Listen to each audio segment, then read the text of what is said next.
May Mendoza update. Yung Happy Saturday Dabber Cut sa Itbulaga. May makbang pa si May.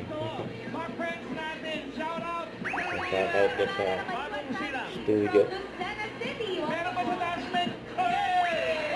Shout out sa Malinaw naman yung silat.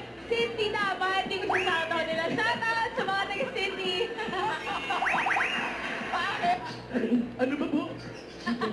Chico, ikaw makatili naman. Mamaya, pag-ibig na Napasayaw si May.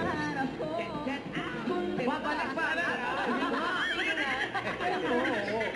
Ang tumapos ng laban ay si contestant number 2. Joker. Tawag ka, Mayor.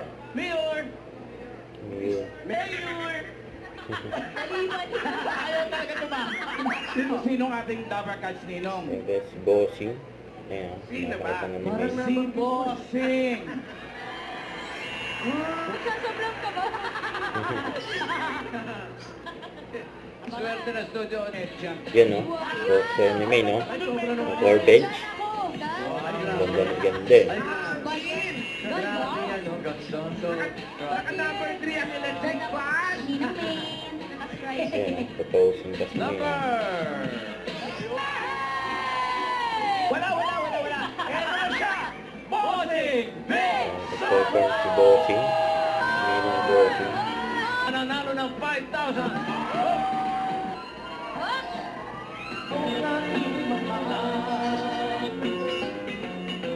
Rocking around the Christmas tree. Nandiyan din si Papa P. Ayan si May sa si Papa P. Napunta ni Papa P mga Dabber Gods. Yan ang respack. Yan. Bossing. Natutulog pa si May. Rocking around the Christmas tree and a happy holiday. Don't forget to subscribe and click the notification bell for more updates. This is Future Reaction Live. Stay tuned for more updates. See ya.